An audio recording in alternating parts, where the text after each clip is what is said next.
gumawa niyan? Tanong nito. Gusto ko lang po. Sagot niya at ngumiti. Ayaw niyang sabihin dito na inutusan siya ni Jericho na 1 linggo siyang gagawing utusan nito para mabayaran si Batman. That's good. Nagkakasundo na kayo ni Jericho? Opo. Tipid na sagot niya at lumakad na palabas ng kusina. Pag-akyat niya sa taas, kumatok siya pero walang sumasagot kaya pumasok na siya sa loob. Jericho? Tawag niya dahil wala ito sa loob. Iginala niya ang mga mata at inilapag sa mesa ang baso ng juice at muli itong tinawagan. Pero hindi pa rin ito sumasagot at biglang tumunog ang cellphone nito na nasa kama. Lumapit siya at nakitang si Crystal ang tumatawag dito. Mabilis niyang kinuha ang cellphone at pinatay ang tawag nito. Kinakabahan pa siya na ibalik ang cellphone. Ewan niya bakit kailangan niya makialam sa tawag ni Crystal. What are you doing? Si Jericho nakalalabas lang ng banyo at nakatapis lang ito ng towel. Tulad noong una siyang pumasok sa silid nito at nasira si Batman. Napalunok siya nang maglandas ang mga mata niya sa hubad na katawan nito. Nagtataka siya sa sariling reaksyon. Napakabata pa niya para humanga dito. Juice? Tipid na sagot niya at itinuro ang juice na nilapag niya kanina sa mesa. Thank you. Pwede ka na lumabas. Tanging sagot nito habang pinupunasan ang buhok ng towel. May iuutos ka pa ba? Tanong niya at hindi maiwasang titigan ang gwapong mukha nito. Wala na. Tatawagan na lang kita pag kailangan kita. Sagot nito at tinampot ang cellphone sa kama. Kinabahan siya dahil na-cancelled niya ang tawag ni Crystal dito. Pero muling inihagas nito ang cellphone sa kama at sinulyapan siya na nanatiling nakatingin dito. What? Iritang tanong nito. Tangi na isagot niya. Lumabas ka na. Wala pa akong iuutos sa'yo. Sabi nito at itinulak pa siya nito sa balikat palapit sa pinto at may kakaiba siyang naramdaman nang dumampi ang kamay nito sa braso niya na ikinagulat pa niya. Out! Utos nito at mabilis siyang lumabas ng silid nito. Paglabas niya napasandal siya sa pinto at hinawakan ng sariling dibdib. Malakas ang tibok noon. Bakit ganitong nararamdaman ko? Tanong niya sa sarili at napapikit ng mga mata. Kinagabihan hindi siya makatulog. Ilang beses na siyang bumangon at sumilip sa bintana kung nasa garahe na ang kotse ni Jericho pero wala pa din ang kotse nito doon. Halos natatapos na nga niya ang librong binabasa sa kakahintay kay Jericho. Ewan ba niya kung bakit hinihintay niya ito? Alam naman niya makakauwi ito ng ligtas. Isa pa sa kabilang subdivision lang naman ang bahay ni Crystal at mas malayo pa nga ang eskwelahan nila. Kaya wala siyang dapat na ipag-alala dahil nakakasigurado siyang sanay nang umuwi ng madaling araw si Jericho. Binitawan niya ang librong binabasa at tumingala sa kisame at dinama ang dibdib na ngayon ay normal ang pagtibok, hindi tulad kanina. Naalala niya ang binabasang libro na High School Musical kung saan nabasa niyang kinakabahan si Gabriela sa tuwing nakikita nito si Troy sa eskwelahan. Pareho ba sila ng nararamdaman ni Gabriela? May pagtingin si Gabriela kay Troy. Siya, may pagtingin ba siya kay Jericho? Nalalaka ang matang napabangon siya dahil kung ano-anong iniisip niya. Naisipan niyang bumaba para kumuha ng tubig o di kaya'y makakain sa ref dahil tila siya nagugutom sa kakahintay kay Jericho. Pagbaba niya, kinapa niya ang daan papunta sa malaking kusina na kabisado na niya kaagad. Kumuha siya ng tubig at chocolate sa ref at naupo sa may mesa. Kumain para mawala sa isip niya si Jericho at kung anumang kakaibang nararamdaman niya. Alam niyang hindi normal ang makaramdam ng ganito sa murang edad niya. Nakakailang kagat pa lang siya sa kinakain ay naramdaman niyang bumagsak ang pinto sa sala. Mabilis siyang napatakbo palabas ng kusina para tingnan kung sino ang nagbukas ng pinto. Nakita niya si Jericho na pasuray-suray sa pag-akyat sa hagdan. Mabilis niyang nilapitan ito. Jericho, lasing ka ba? Tanong niya dito. Obvious ba? Mahinang sagot ito habang nakayuko ang ulo at kinakapa ang hagdan. Halika na, tutulungan kita. Sabi niya at inalalayan ito. Tulad kanina ay naramdaman na naman niya ang kakaibang kilabot sa buong katawan niya nang mahawakan niya si Jericho. Mabuti pa nga. Ihatid mo ako sa kwarto. Utal na sabi nito at ikinawit ang kamay nito sa balikat niya at sumubsob sa buhok niya ang mukha nito. Bango ng shampoo mo. Bulong pa nito habang paakyat sila ng hagdan. Halos malaglag na nga sila dahil sa bigat nito at likot nito sa pag-akyat. Huwag ka na magsalita dyan.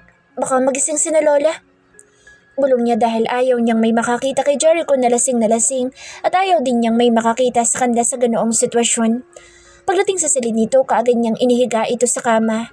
Dahil nakaakbay ito sa kanya, kasama siya nitong bumagsak sa malaking kama. Naramdaman niyang mainit na paghinga nito sa may leeg niya. Jericho!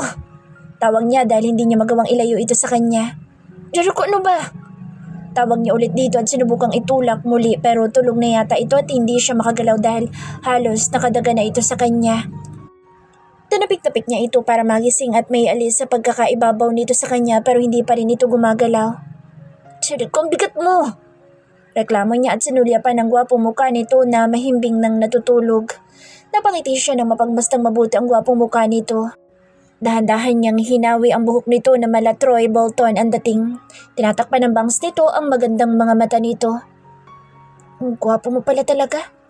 Bulong niya at biglang nagmulat ang mga mata ni Jericho. Nanlamig siya sa kinahihigaan nila. Nakatitig ang mga mata nito sa kanya. Hindi siya makagalaw at ayaw niyang gumalaw. Bigla niyang naramdaman mga labi nito sa mga labi niya. Nanlaki ang mga mata niya sa gulat at hindi siya makahinga. Hindi alam ang gagawin na biglang nalaglag ang ulo nito sa may leeg niya. Jericho! Jericho! Utal na tawag niya at napahawak sa mga labing nahalikan ni Jericho. Hinalikan siya ni Jericho. Si Jericho ang unang humalik sa kanya. Si Jericho. After 5 years. Bianca! Bianca! Naririnig niyang tawag sa kanya habang naglalakad siya sa malawak na high school building ng SMU. Bianca! Muli narinig niya ang tawag sa pangalan niya. Hinanap niya ang tumatawag sa kanya at nakita si Ella sa di kalayuan. Nagmamadali ito sa paglapit sa kanya. Walang pakialam kung may makabunggong estudyante. Bianca! Sabi nito na makalapit sa kanyang kaibigan. What? Natatuwang tanong niya rito. The game will be start any moment.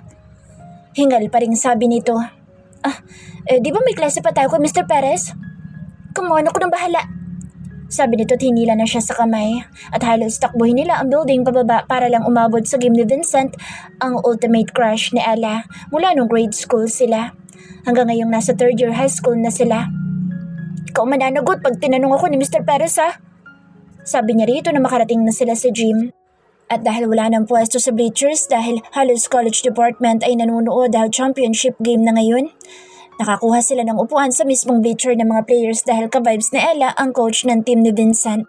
Marahil dahil sa lahat ng game ay may dala itong merienda para sa buong team ni Vincent.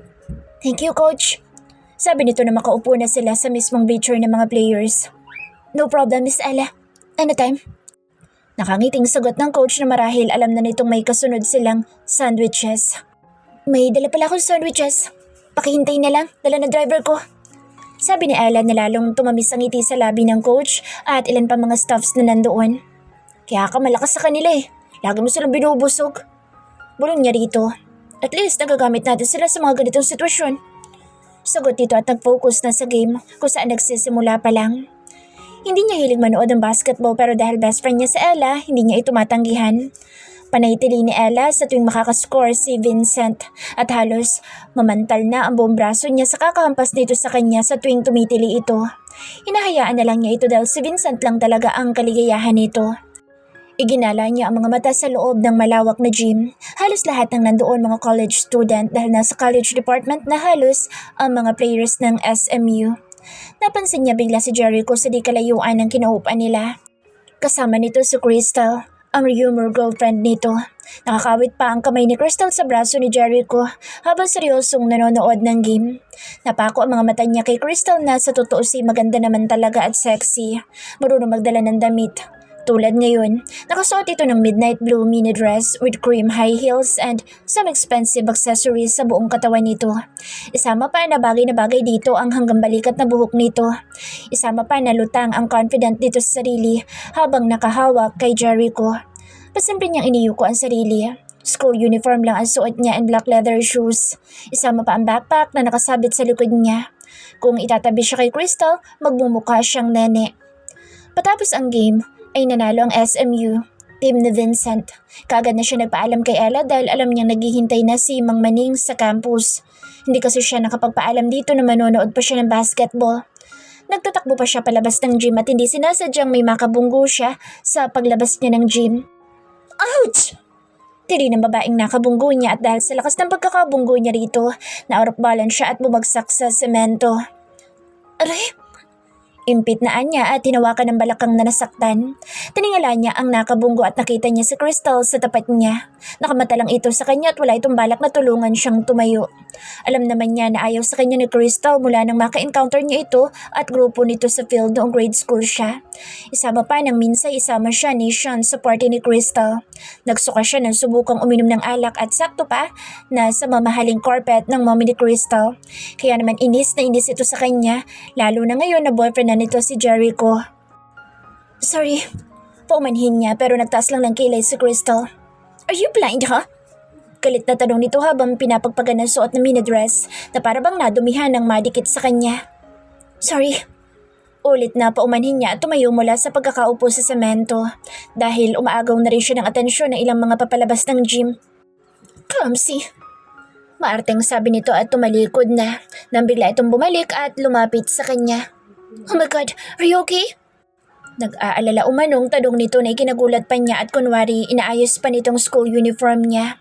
Bago pa siya makasagot dito ay nakita niya si Jericho na papalapit sa kanila. Sinalyapan niya si Crystal na napaka-plastic ng pag-aalala sa mukha nito. Nagkibit-balikat na lang siya at inayos ang backpack sa likod. What happened? Tanong ni Jericho nang makalapit na sa kanila. She accidentally bumped at me. Sagot ni Crystal habang hinahagod-hagod pa siya nito sa likod. Are you both okay? Tanong ni Jericho. Tumango lang siya at lumapit si Crystal kay Jericho. Ikinawit ang mga braso sa leeg nito. It's cool, babe. She's fine. Malambing na sabi ni Crystal. I need to drop her home first. Sagot ni Jericho at pasimpleng inalis ang mga kamay ni Crystal sa leeg nito. Why? Where's your driver? Tanong ni Crystal na halata sa tono ang pagkairita. He went home. Tipid na sagot ni Jericho at nilingon siya. Let's go, ihatid na kita. Walang emosyong sabi ni Jericho. Alanganin siyang tumango dito at sumunod na dito. Naiwan si Crystal na masama ang tingin sa kanya. Pagsakay niya sa white Porsche sports car ni Jericho, kagad niyang tinanong kung bakit hindi si Mang Maning ang sumundo sa kanya. He left, dahil hindi kanya makita kanina. Yun pala'y nasa college gym kapat nanonood ng basketball. May himig ng galit sa pagsasalita nito. Napakagatlabi siya. Hindi nga pala niya nasabi sa driver na nasa gym siya. Nakalimutan ko palang sabihin kay Mang Maning. Mahinang sabi niya habang binabaybay nila ang daan pa uwi sa mansyon. Kailan ka pa natutong maglakwatsa, ha? Hindi ako naglalakwatsa. Sinamahan ko lang sa Ella na manood ng game ni Vincent. Vincent? Bakit? Isa din ba kayo sa mga nagtititili kay Vincent kanina sa gym? Tanong nito at nilingon siya. Si Ella lang. Tipid na sagot niya at tumunog ang cellphone sa backpack. Numero lang ang nakalagay sa screen at hindi pamilyar sa kanya ang numero. Sino yan? Bakit hindi mo sagutin? Number lang, hindi ko kilala. Sagot niya at nagulat pa siya na biglang agawin nito ang cellphone at ito na mismo ang sumagot sa tawag. Who's this? Inis na tanong ni Jericho sa kabilang linya. Nanatili lang siyang nakamata rito at hindi maagaw ang cellphone dahil nagmamaneho ito at baka babangga pa sila. Sean? This is Jericho. Sabi ni Jericho at napalingon siya kay Jericho nang marinig ang pangalan ni Sean. Nasa London na si Sean. After nitong makagraduate ng high school ay nag-migrate na ang pamilya nito sa London at doon na ito nag-aral. Kahit nasa ibang bansa na ito, hindi pa rin sila nawawala ng komunikasyon ni Sean. Madalas silang magka-chat at nagtatawagan. Hindi niya ipinaalam iyon kay Jericho dahil mula nang isama siya ni Sean sa party at pinainom ng alak ay sinabihan na siya ni Jericho na iwasan na si Sean kahit pa daw na kaibigan niya ito. Alam niya ugali ni Sean pagdating sa mga babae kaya naman napilitan siyang ilihim dito na nakakausapan niya si Sean. Nasabi sa kanya ni Sean na uuwi ito ng San Miguel habang bakasyon ito. Sean wants to talk to you. Sabi ni Jericho at iniabot sa kanya ang cellphone. Kinuha niya iyon at itinago ang excitement na makausap si Sean. Mabilis lang silang nag-usap dahil panay sulyap ni Jericho sa kanya at ramdam niya ang pagbilis ng pagmamaneho nito. Ewan ba niya kung bakit naiinis ito pagdating kay Sean samantalang kaibigan naman niya ito tulad ni Vincent. What do you want? Tanong nito habang papasok na sa malaking gate ng Gomez Mansion ang mamahaling sasakyan nito. Nangumusta lang? Tipid na sagot niya. Hindi niya malaman kung paano sasabihin dito na nasa San Miguel na rin si Sean para magbakasyon at gusto siya nitong pasyalan sa bahay. Nangamusta lang? Yun lang? Paniniguro pa nito. Oo. You're lying. He's here, right? Huh? Mabel, he used our contra number, so no doubt he's back. Sabi nito at bumaba na ng kotse. Sumunod na siya at mabilis na binitbit ang mga gamit. He's back, right? Tanong ulit ni Jericho na makapasok na sila sa sala. Oo, magbabakasyon yata siya. Sagot niya at nag-iba ng daan para maiwasan ito pero sinundan siya nito papuntang kusina. Ano sinabi niya sa'yo? Wala naman. Tipid na sagot niya at kumuha ng tubig sa rep at naglagay sa baso pero bago pa niya mainom iyon ay inagaw na ni Jericho iyon at ininom. Nagkibit balikat na lang siya at muling kumuha ng baso para lagyan ulit ng tubig. Ano nga sinabi niya? Sasabihin mo ba o ako mismo magtatanong sa kanya? Inis na banta ni Jericho at ibinagsak ang baso na ikinagulat pa niya. Akala niya ay nabasag ang baso sa lakas ng pagkabagsak nito. Gusto niyang pumunta dito. Tipid na sagot niya at nagyuko ng ulo. Bakit daw? Mungumusta siguro. Kinumusta ka na niya, di ba? So bakit kailangan ka pa niyang puntahan dito? Baka gusto ka niyang makita. Inis na sagot niya at lumakad na para iwasan ito dahil nakakainis na ito sa pag-uusisa nito kay Sean. Hindi ba sinabihan na kita na dapat ay iwasan mo si Sean? Alam mo naman siguro na sinubukan kanyang lasingin at tumakas ka at sumama ka sa party. Alam mo ba kung ano mangyayari kung hindi kita nakita doon? Litanya nito na ilang beses na niyang narinig yun dito. Sa tuwing may dadalaw yatang lalaking kaskwela sa bahay nila, ipinapaalala nito ang ginawa ni Sean sa kanya. Na tila ba lahat ni yata na lalaking magpupunta rito ay may masamang balak. Samantalang alam naman niya na hindi ganoon ang balak ni Sean. Nais lang ni Sean na mag-enjoy siya nung gabing iyon. Isama pa na she was 11 years old and Sean was 16. Masasabing mas may karanasan sa Sean kaysa sa kanya pero hindi iyon ang intensyon ni Sean sa kanya. Dahil sa pangyayaring iyon, nagkaroon ng gap si Sean at Jericho na muntik na ikasira ng pagkakaibigan ng dalawa. At ngayong nagbabalik si Sean after almost 4 years. She's 15 years old now. She grew up at hindi na siya mukhang nene tulad noon. Isama pa na ilang mga kaskwela at kaklase na niya ang nagtangkang manligaw sa kanya pero lahat ng mga iyo'y sinisiraan ni Jericho o hindi naman kay sinusungitan nito pag pinupuntahan siya sa bahay. Kaya naman 15 na siya ay hindi pa siya nagkaka-boyfriend. Hindi tulad ng ilang mga kaedad niya na nagkaroon na ng mga boyfriend. Papasyalan ka ni Sean dito? Tanong ni Tita Maristel ng Sabado ng umaga. Nasabi niyang balak pumasyal ni Sean sa bahay nila. Opo tita, kararating pa lang po niya mula London at magbabakasyon daw po siya dito. Sagot niya at naupo sa komedor para mag-almusal na. That sounds good, Iha. Dati pa na may pansin ko na ibang pagtingin sa iyo ni Sean. At mas gusto ko si Sean kumpara sa mga kaskwela mo na dumadalaw na sa iyo rito. Isa pa, kaibigan siya ni Jericho. Nakakasigurado ka seryoso siya sa iyo. Sabi nito habang hinihintay nilang iba pa para sa almusal. Mabait po si Sean. Nakangiting sagot niya at napansin si Jericho na papasok na ng komedor. Naka-jogging pants ito at naka-shirt na mamasa-masa pa. Mukhang nag-jogging ito. Nagpupunas pa ito ng pawis. Masasabi talaga niyang iba ang dating ni Jericho kaya naman halos nagtitilian ng mga estudyante ng mga SMU pag naglalaro ito ng football. At napakaswerte ni Crystal dahil ito ang girlfriend nito. Ngayon, after nito makapag-break kay Perry na isang half Pinay, half British. Isang nursing student sa SMU. Tumagal ang relasyon ng dalawa ng halos 7 buwan lang. Nakapag-break si Jericho dito dahil nasasakal na daw ito. At ngayon hanggang kailan kaya nito idadate si Crystal na mula pagkabata ay patay na dito. At tila naman nauubusan na ng babaeng madadate si Jericho kaya pinagtyagaan na nito si Crystal na ubod ng kaplastikan ang pag-uugali. Iho, Sean is back! Masayang balita ni Tita Maristel kay Jericho na muntik pa niyang ikasamid dahil saktong hihigop siya sa kapeng nasa tasa. Hindi nga pala niya nasabi sa mama ni Jericho na ayaw ni Jericho kay Sean kahit kaibigan niya ito.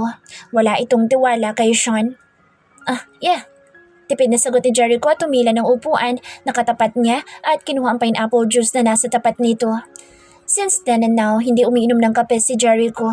Mahilig itong uminom ng malamig na pineapple tuwing umaga. Sinulyapan siya ni Jericho habang nagpupunas ng bibig dahil kumalat ang kape sa bibig niya dahil sa pagkasamid. Yes, and he wants to see Bianca. Kinikilig na balita ni Tita Maristel at pinisil pa ang kamay niya. Really?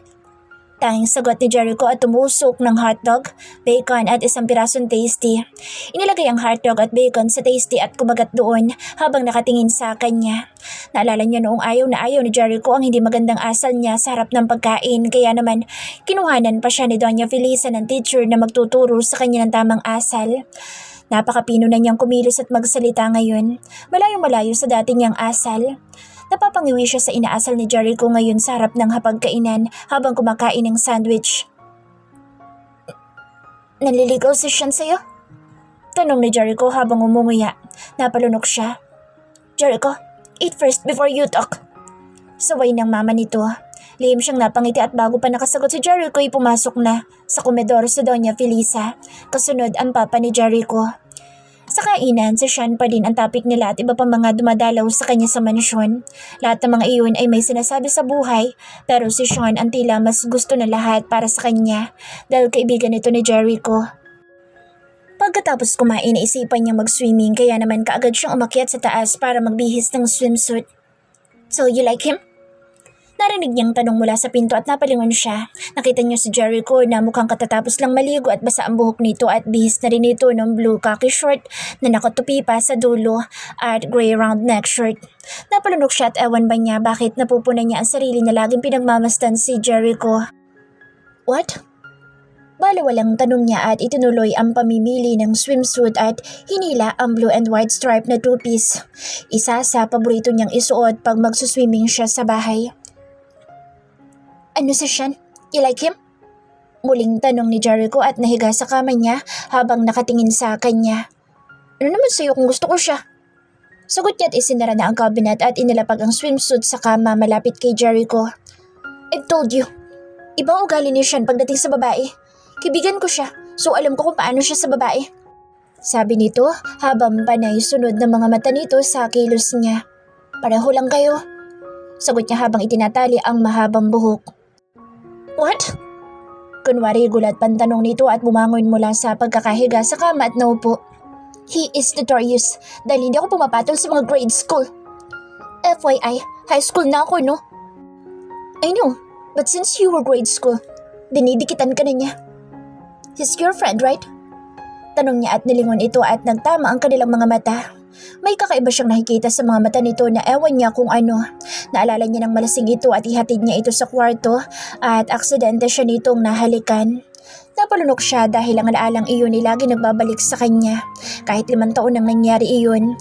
Dahil doon unang tumibok ang batang puso niya para kay Jericho na pinipilit niyang burahin dahil alam niyang malabo mangyari ang gusto niya. Hindi siya magugustuhan ni Jericho.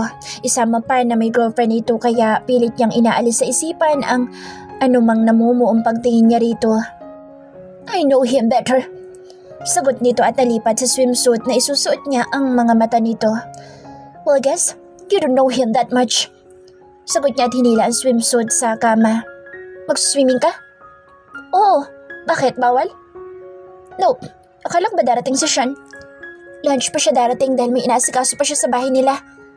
Sagot niya at pumasok na sa banyo para magpalit ng swimsuit dahil walang balak na lumabas ng silid niya si Jericho. Matapos niyang maisuot ang stripe na swimsuit ay napangiti siya sa sarili na makita kung gaano siya kaganda sa two-piece na suot habang nakaborn ang mahabang buhok niya in a messy bun. You're so beautiful, Bianca. Puri niya sa sarili at hinanap ang roba. Nakalimutan nga pala niyang maglabas ng roba na isusuot kaya naman lumabas na lang siya ng banyo na tanging two-piece lang ang suot. Nagulat pa siya ng paglabas niya, nakita pa niya si Jericho na nakaupo sa kamay niya habang hawak-hawak ang librong binabasa niya. Pride and Prejudice by Jane Austen, her favorite literature author. Nagangat ito ng ulo nang marinig ang pagsara ng pinto sa banyo. Napatingin ito sa kanya. Nakita niya naglandas sa mga mata nito sa katawan niya. Gumalaw ang Adam's apple nito at muling nagbalik sa mukha niya ang mga mata nito, pababa sa mga labi niya. Doon nagtagal ang mga mata nito. Tila tumigil ang oras sa pagitan nila at biglang bumagsak sa sahig ang libro niya na pareho pa nilang ikinagulat dahil nabitawan nito iyon at pareho silang nagising sa realidad. What are you doing? Tanong niya at mabilis na binuksan ang cabinet at humila ng roba para takpan ang sarili. Well, he stammered. Why are you still here? Tanong niya habang itinatali ang roba. Nothing. Sagot nito at nag-iwas ng tingin. Niyuko ang librong lalaglag nito at tinampot nito. Nilapag iyon sa kama at tumayo na. Enjoy your swimming. Sabi pa nito bago humakbang palapit sa pinto at lumabas ng silid niya. What's happening? Tanong niya sa sarili at naupo sa kama at niyuko ang sarili na nakasuot na siya ng roba. Alam niyang hindi itong first time na nakita siya ni Jericho na naka two-piece lang. Dahil madalas siyang mag-swimming, usually pag weekend, at iba't ibang swimsuit ang isinusuot niya. Pero masasabi niya ngayon lang siya nito nakita sa ganoong kalapit. Dahil sa tuwing magsuswimming siya, nasa loob ng bahay si Jericho at makita man siya hindi ganoong kalapit. Muli pumasok sa isip niya ang unang halik nito sa kanya. Her first kiss from Jericho Gomez. Naisip tuloy niya kung alam ba nito na nahalikan siya nito noon at siya ang nag-iisang first kiss niya. Matapos siyang mapagod sa paglalangoy, naisipan na niyang umahon na sa tubig at maghanda na. Darating si Sean para mag-lunch kaya naman ang tita Maristel pa niya ang nagluto dahil espesyal daw na bisita si Sean. Halata niyang boto talaga ang tita Maristel niya kay Sean. "You're done?" Ani Jericho, nampaahon na siya sa tubig at iniabot pa nito sa kanya ang roba. Hindi niya alam kung gaano nakatagal doon ang binata dahil focus siya sa paglalangoy. Masarap kasi ang tubig, mainit na malamig sa katawan at nararelax siya. "Thank you." Pasasalamat niya at isinuot ang roba. "He's inside," sabi nito. "What?" Tanong niya habang nagpupunas ng basang katawan. "Sean, nasa loob na siya." "Ah, natagalan ba ako sa paglangoy?" Tanong niya at binilisan ng kilos. "Napaaga lang siya." Tipid na sagot nito. "Siguro nga," sabi niya at sabay na silang lumakad papasok sa loob ng mansyon. Nakita nila si Sean na kausap si Doña Feliza sa may sala. Ngumiti siya na makita si Sean na naka-white polo shirt and loose moong pants and Chuck Taylor.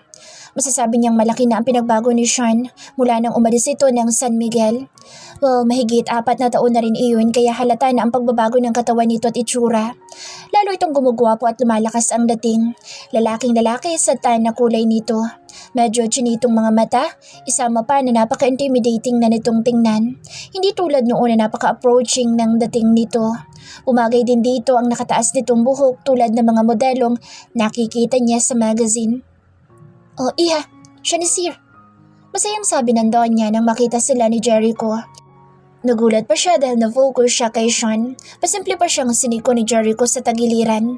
Nilingon lang niya ito at muli binali kay Sean ang mga mata. "Hi." Alanganing bati niya dahil basang-basa pa ang buhok niya at buong katawan. Tanging roba lang ang tumatakip sa katawan niya. Napaka-awkward dahil ganoong itsura pa siya nakita ni Sean. "Hi there." "Hi Jericho." Masayang bati ni Sean at tumayo mula sa pagkakaupo at lumapit sa kanila. Humakbang si Jericho at sinalubong si Sean. Sinuntok nito si Sean sa balikat tulad noon pag nagkikita ang dalawa. Gumanti naman ang suntok si Sean sa balikat at niyakap si Jericho at tinapik sa likod. 4 na taon ding hindi nakita ang dalawa at alam niyang kahit umalis si Sean na may sama ng loob kay Jericho, hindi pa rin nasira ang pagkakaibigan ng dalawa. "What's up, pare?" Ani Sean. "Good, pare." Sagot ni Jericho at nilingon siya at sanay niya sana umakyat na muna sa taas. Tumango siya at nagpaalam sa mga ito at mabilis siyang tumakbo paakyat sa hagdan. Nilungon pa niya ang mga ito at nakita niyang nakasunod ng tingin si Sean at Jericho sa kanya. Iba na naman ang naramdaman niya na magtama ang mga mata nila ni Jericho. Muntik pa siyang malaglag sa hagdan sa pagmamadali niyang makaakyat. Matapos niyang maligoy, kaagad niyang pinatuyo ang buhok at tinuwid iyon gamit ang hair straightener at kinulutan din niya sa dulo para magkaroon ng ibang ganda ang mahabang buhok. Matapos niyang maayos ang buhok ay naghanap siya ng maisusuot na damit.